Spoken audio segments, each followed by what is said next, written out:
Hello, everybody. Welcome back to the Skills Impact Series. I'm Nadel. I'm the Vice President of our Generator Skills program here at Generator, and I'm really excited today to welcome Angelica to our Impact Series conversation.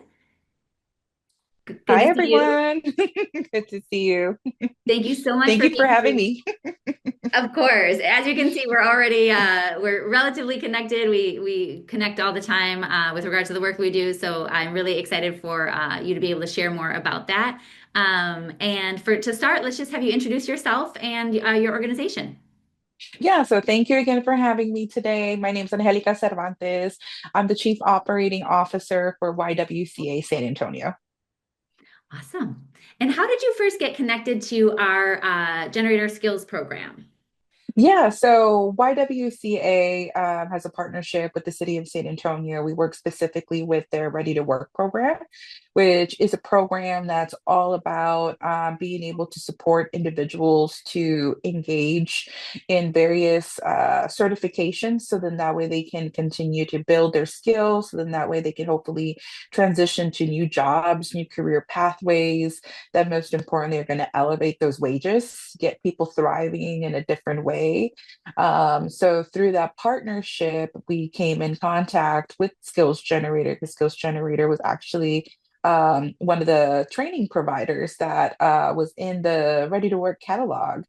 And it actually, in particular, I will say, one of our own team members uh, enrolled with Skills Generator and participated at that time in the data analytics course. And so to have a actual YWCA team member participating in services as well and being able to take advantage of this opportunity to upskill her own skills was really cool to see, not only from the people that were working in the community, but to see somebody in-house going through the process. And I know she really enjoyed the process. And hey, she's our actual data analyst on campus. So from that experience, we didn't have one at that point. Um, Amazing. but yeah, after she went through that training, she literally did exactly what was intended, which was put your skills to work then at that Yeah. point and elevate. And she did, and she elevated throughout our organization. So yeah, she's been promoted multiple times and is in that data analytic role. And now her official role, actually, her most recent promotion is she's our data administrator. So now she oversees all data processes and analytics across the entire organization. So, and it's been phenomenal to Wow. just see her growth and expansion. But yeah, it all started with Skills Generator. I love that. And it's so nice to hear that you had like an inside view ultimately of how we run the program, how the program impacts the individuals that go through it, the information that they're learning, and to be able to see that from a first perspective before you even share it out with your community also just seems like something your team would do. In the work that we have, your team is so intentional with the ways in which you provide the services to all the individuals that you work with, to ultimately make sure that they are going to be impactful or are going to do what they are intended to do. So it's really nice to hear that success story and then also, be able to kind of share in sharing that with the larger community. And share with us a little bit about the community that you do work with at YWCA. Yeah, so YWCA San Antonio, our specific location is located at the heart of the West Side. We've been in existence for over 115 years, and then one of our locations in the West Side has been here for well over 50 years in the same location. So the population that we really are attuned to are women in particular, specifically women of color.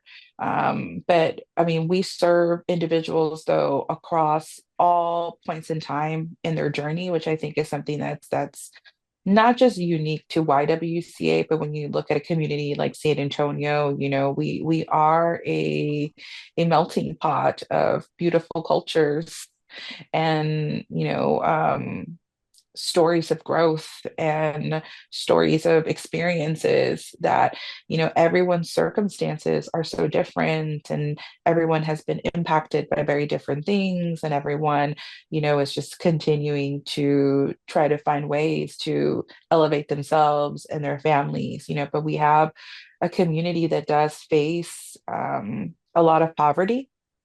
Mm. There are a lot of different type of systemic inequities that our people are faced with continuously within the system that oftentimes limits opportunities for them, or just continual crisis after crisis, alongside with just the increased cost of living in our community, kind of creates this perfect storm that oftentimes can make it very difficult for our community members that are already in impoverished situations, or are already in situations where they have such limited support systems, and very limited opportunity for maintaining a emergency savings account, Right. or maintaining any kind of really like emergency level platform that can help them through certain life transitions, both unexpected and expected. So again, the population that we serve are folks that just, oftentimes are just faced with, a multitude of barriers coming left and right. Many of our women that we serve are heads of household, single parents, multiple children. So childcare is another significant barrier. Childcare, I know in San Antonio, is actually now, through the last statistic, is actually running now higher than the cost of housing. Wow. So that's significant. So when you look at a single mom having to pay for housing, which is already so significantly high, and now adding in childcare, which now is, as I said, reaching above the Right. cost of housing in our community, that that adds to a lot of the, again, that perfect storm surrounding the poverty that our people face. So we also serve not only, I know I'm spending a lot of time talking about some of our most impoverished individuals in our community, but because of the situation in San Antonio, we're also are seeing a lot more individuals that are considered ALIS, the asset limited income constrained population, which is otherwise known as like the working poor. So our families that they are working, they are trying to, but they're working multiple jobs in order to make ends meet, and it's still not enough. But because they have income coming in, it oftentimes disqualifies them from supportive services because they're not at the very bottom. So it's this very unique gap.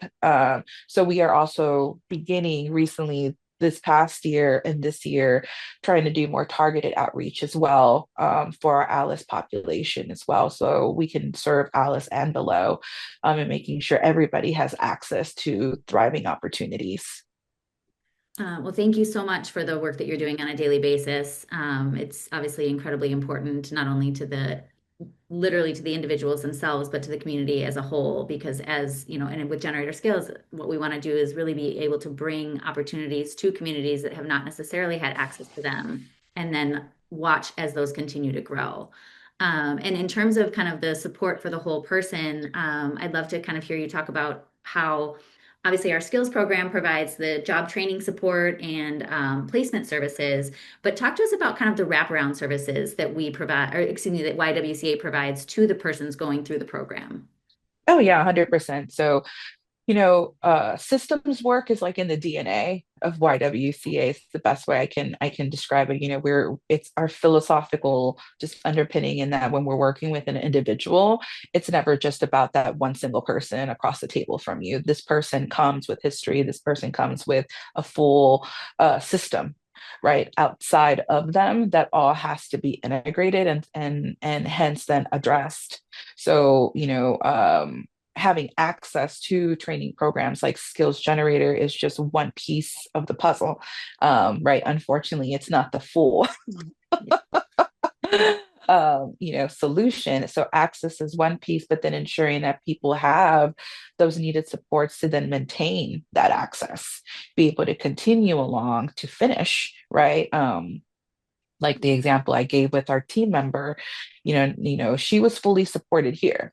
We made sure, right, that she had what she needed. She had the time that she needed to stay focused on the training, making sure that, understanding that that was additional time for her, that was additional constraints on her. So even her being able to access additional services here to make sure, right, she had the needed support system, the case management was there, therapeutic services were there. These kinds of endeavors can become very stressful. Yes. And it's a lot. So knowing that you have, individuals that can help you with your mental health free of charge, you have a case manager that's there to guide you around the process. All these services are provided to folks free of charge. We offer health services as well. The last thing we want is for people to become ill and not be able to finish their training, or because the stress is making them ill, right? So we want to make sure people are healthy, mind, body, and soul in all its ways. So ensuring that our people are supported and have access to these services, and have people guiding them and walking alongside them is just absolutely critical for us, just to ensure that completion, because we can't complete these things alone. We complete it in a village, and so we do our best to communicate that to all our participants that come to YWCA, to let them know, as soon as you come here, you become a part of the tribe. Like, we're here for you. And everything you need to make sure that this opportunity is the most successful that it can be. That's fantastic. And you bring up a really good point about how, even just stepping into an endeavor, a new training program, or trying to find a new job is a significant amount of effort. And it can become very stressful. And I think that that's one of the things that sometimes is forgotten, which is, most people who come through this program are doing this on top of all of those other responsibilities. To your point, either they're working, but it's not necessarily enough that they can completely provide for their family. So they're trying to upskill and go into a job that does allow them to do that.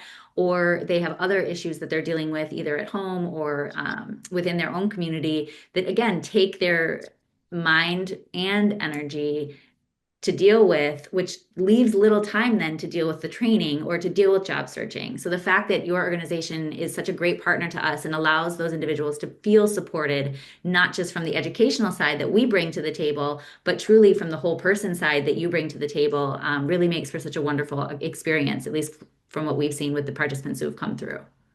Well, thank you. It's just also, y'all's trainings are so critical. And we also want to make sure, right, even if you take it to base level at just adult learning theory, right, people can't be in a survival state when they're learning.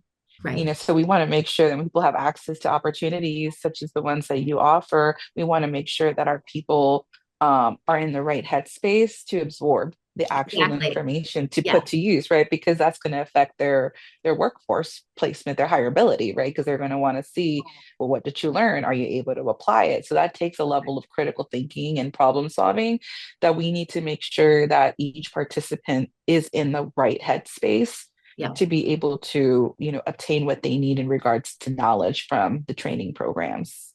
Absolutely. What advice would you give to other organizations like yours that might be looking at trainings like Generator Skills offers?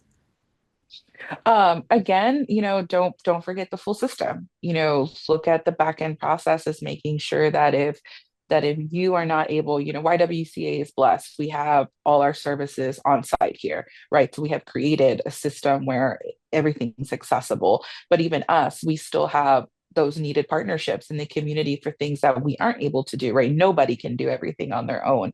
So I would say that would be the first piece of advice, is knowing already, that people are going to need the support. There's no way around it. I mean, you can try to do it without it, but again, it's going to be a challenge, and specifically on sustainability and the long-term outcome. So if we want it to be a successful experience, know that this is what's needed. So if you don't have it readily available at your site, then start, partnering and forming strategic collaborations to ensure that then your people have access to those services. And then obviously, find partners like Skills Generator that are also so collaborative and function around, that same mindset is also super critical as well. That's, I think, the beauty of y'all. Y'all have never presented yourselves as, you only care about numbers. Your people are not numbers. And it's just, I think there's synergy in that, philosophy that we both view people as humans. Yes. with dignity Always and first. compassion. Yes, exactly. So that's another big piece, is making sure you pick the right partner. The partnerships has to be a good match and solid synergy there. I love how you bring up making sure that the system is secure and sound, because as an operations person, that's kind of what my brain does all of the time, essentially. Like, what are the processes here? How is this supporting the ultimate goal? Where is what can we do with certain inputs that will impact the long-term output that we're trying to put through? And so I think that to your point, having and thinking through those things up front. And then really connecting, like you said, also with like-minded partners. And that's why we also are so grateful to be partners with you, because again, we do put that whole person first. It's not just about, well, did they complete the training and when did they do it and how did it go? It's, are they doing okay today? We know that they were dealing with some health issues. Are they feeling better? Are they able to maintain their training schedule, or do we need to make some accommodations?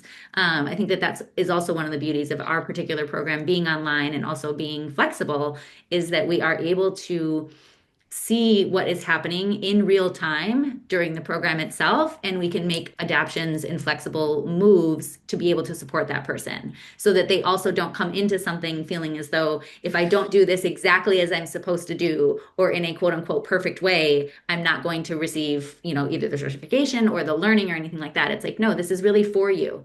And we want to make sure that you're able to experience it in a way, to your point, that allows you to really soak it in and develop those additional like critical thinking skills, ways to look at the work that you're doing, going back to your data analyst person, really thinking about like, how does data work and how does it move and what do we need from YWCA and what do our partners need to see? So to your point, it is a lot of essentially system building that allows for individuals to move within that system with the most ease as possible. Mhm. Yes, yes, yes. As barrier free as we can make it. Yeah, exactly. Yes. Um, okay, and just to wrap things up, if you had one ask for our audience today, what would that be? Ooh, if I had one ask. Yeah, could be Oh, anything. yeah. I think the ask actually would be that folks stay curious, because I feel like when you stay curious, it helps innovation, it helps spark conversation and new ideas, new methods. Hey, have we tried this? Have we thought of this? Or what about that? Or hey, we haven't even, tried outreaching to maybe this specific population that we weren't aware of. Or hey, what about, these additional trainings that are available? Or hey, what about these additional needs that we haven't even touched on the surface? So I feel like the curiosity is so essential, and for people to get curious, not only just on like, oh well, let me learn more about skills generator, let me learn a little bit more about the different trainings and really what does this mean, and let me learn more about these organizations that they're partnering and what does that look like, let me learn more about these communities, does this look like my community, or hey, my community might really benefit from this. I might really benefit from this. So I think it's that curiosity, listen to these conversations with a curious ear. And I just because I know magic happens through that. So it sounds like a weird ask, but No, I love it. I really love it. And I think to your point, curiosity is one of the things that actually has come up a lot within these conversations. And it's so heartwarming to hear that that is the space and the perspective that many of us are looking at things through. Because if we aren't curious, then we often it will move into judgment, and that can just be a huge barrier to getting anything done. But when we stay curious and we're really listening to learn, we're able to really be flexible and come up with new solutions to things that we might not have been able to solve before.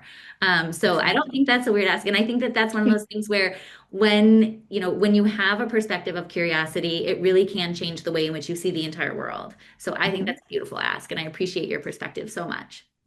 Awesome. I appreciate y'all. Yeah. Well, thank you so much for joining us today on our Skills Impact series. I wish you a wonderful day. And as you know, we'll be speaking very soon with regards to programming and all of those things as well. Yes, thank you again. Much gratitude to y'all.